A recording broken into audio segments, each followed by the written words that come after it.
कौशाम्बी के थाना संदीपन घाट अंतर्गत एचपी पेट्रोल पंप में मारपीट कर पैसे छीनने की सूचना प्राप्त हुई। स्थानीय पुलिस द्वारा तत्काल मौके पर जाकर जांच की गई तो पाया गया कि दो ट्रक ड्राइवरों के मध्य आपस में मारपीट हुई है और दोनों एक दूसरे से परिचित भी हैं। प्राप्त तहरीर के आधार पर अभियोग पंजीकृत कर अग्रिम विधिक कार्रवाई जारी है। बीती रात थाना संदीपन घाट क्षेत्र में सकाड़ा स्थित एचपी पेट्रोल पंप पर एक मारपीट और लूट की घटना के संबंध में जानकारी मिली थी।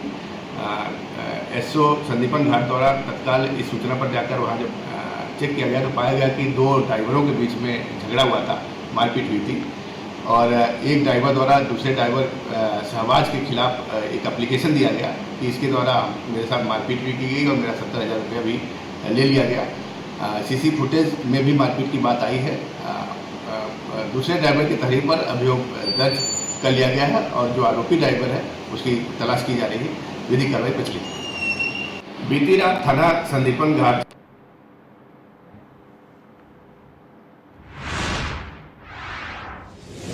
सामुदायिक स्वास्थ्य केंद्र बागली में मुख्य चिकित्सा एवं स्वास्थ्य अधिकारी डॉक्टर सरोजनी जेम्स बैंक के आदेश अनुसार एवं block medical officer doctor Hemant Patel ने मार्गदर्शन करते हुए बताया कि नेत्रदान महादान का महत्व अनमोल है। ये दान अंधे और दृष्टिहीन व्यक्तियों को नई उम्मीद और नया जीवन देता है। ये उन्हें सामाजिक और आर्थिक रूप से स्वावलंबी बनाने का एक महत्वपूर्ण माध्यम है। नेत्रदान महादान करने से व्यक्ति को न केवल आत्मसंतुष्टि मिलती है बल्कि उसे अन्य लोगों में नई आशा और उत्साह भी देखने को मिलती है।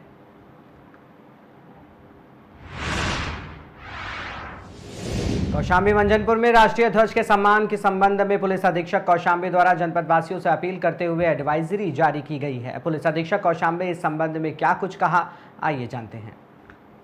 राष्ट्रीय ध्वज का अपमान में मुकदमे दर्ज हुए, कितने मुकदमे दर्ज हुए?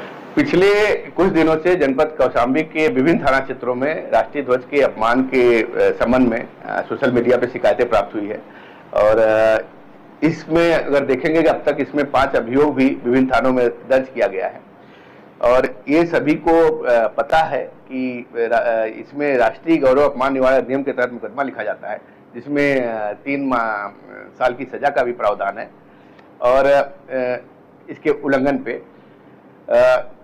ये कानून इसलिए बनाया गया था कि जो राष्ट्रीय ध्वज तिरंगा है हमारा, उसका कहीं से भी अपमान न हो। इसमें कुछ चीज़ें जो स्पष्ट रूप से बताई गई हैं कि तिरंगा को जमीन पर न गिराएं, राष्ट्रीय ध्वज को न जलाएं, न फाड़ें, न जमीन पर रखें। इसी तरह झंडे का प्रयोग वस्त्र परिधान आदि में न करें, राष्ट्रीय ध्वज को किसी भी अन्य झंडे के नीचे न फहराएं, राष्ट्रीय ध्वज की निंदा मजाक न करें। ये सारी चीज़ें हैं। तो ये सब चीज़ें मैंने एक एडवाइजरी भी इसमें जारी की है। उसका सम्मान करें और इस तरह से अगर अपमान करेंगे तो इसमें विधिक कार्रवाई सुनिश्चित की जाएगी। मैं सभी को जनता से, जनपद वासियों से अपील है कि राष्ट्रीय ध्वज और राष्ट्रीय प्रतीकों का सम्मान करें और कहीं भी इस तरह की बात हो तो तुरंत उसको चेक कर लें अपने आसपास और कहीं से भी अपमान न होने दें, नहीं तो विधिक कार्रवाई सुनिश्चित की जाएगी। राष्ट्रीय ध्वज का अपमान में